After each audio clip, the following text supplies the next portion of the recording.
IPLിൽ Chennai super കിങ്സിന് വമ്പൻ തിരിച്ചടിയായി പ്രധാന ബോളർ ടീമിൽ നിന്നും പുറത്ത്. ഇടം കയ്യൻ പേസർ ഖലീൽ അഹമ്മദാണ് IPL സീസണിലെ ശേഷിക്കുന്ന മത്സരങ്ങളിൽ നിന്നും പുറത്തായത്. വലത് തുടയിലെ പേശിക്കേറ്റ പരുക്ക് ഭേദമാക്കാൻ സമയമെടുക്കുമെന്നതിനാൽ ഡോക്ടർമാർ താരത്തിന് വിശ്രമം നിർദ്ദേശിക്കുകയായിരുന്നു. പരുക്ക് ഭേദമാകാൻ 12 ആഴ്ചയിലധികം എടുക്കുമെന്ന് ചെന്നൈ സൂപ്പർ കിങ്സ് ഔദ്യോഗിക പ്രസ്താവനയിൽ സ്ഥിരീകരിച്ചു. ഇതോടെ 9 ലീഗ് മത്സരങ്ങൾ ബാക്കി നിൽക്കെ ഖലീൽ ടീമിൽ നിന്നും പുറത്തായി. 2025 സീസണിന് മുന്നോടിയായി 4.8 കോടി രൂപയ്ക്കാണ് ഖലീൽ ചെന്നൈയിലെത്തിയത്. ഏപ്രിൽ 14-ന് ചെപ്പോക്കിൽ കൊൽക്കത്ത നൈറ്റ് റൈഡേഴ്സിനെതിരായ മത്സരത്തിനിടെയാണ് ഖലീലിനു പരിക്കേറ്റത്. തൻ്റെ അവസാന ഓവറിലെ ആദ്യ പന്ത് എറിഞ്ഞതിന് പിന്നാലെ പേസർക്ക് കളം വിടേണ്ടി വന്നു. ഗുർജപ്നീത് സിംഗാണ് ആ ഓവർ പൂർത്തിയാക്കിയത്.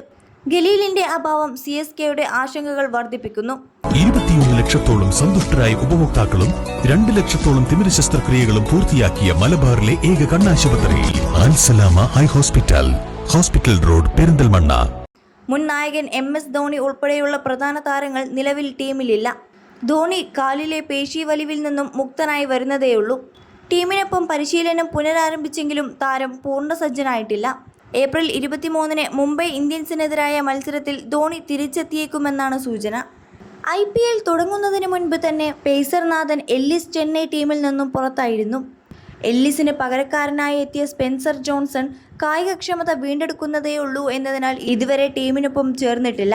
പേസ് നിരയിലെ ഈ വിടവ് നികത്താൻ മുകേഷ് ചൗധരി അല്ലെങ്കിൽ രാമകൃഷ്ണ ഘോഷ് തുടങ്ങിയ ആഭ്യന്തര താരങ്ങളെ CSKക്ക് ആശ്രയിക്കേണ്ടി വരും. ഖലീലിനെ പോലെ ഒരു ഇടം കയ്യൻ ബോളറാണ് മുകേഷ് ചൗധരി. രാമകൃഷ്ണ ഘോഷ് വലം കയ്യൻ പേസറാണെങ്കിലും ബാറ്റിങ്ങിലും മികവുള്ള താരമാണ്.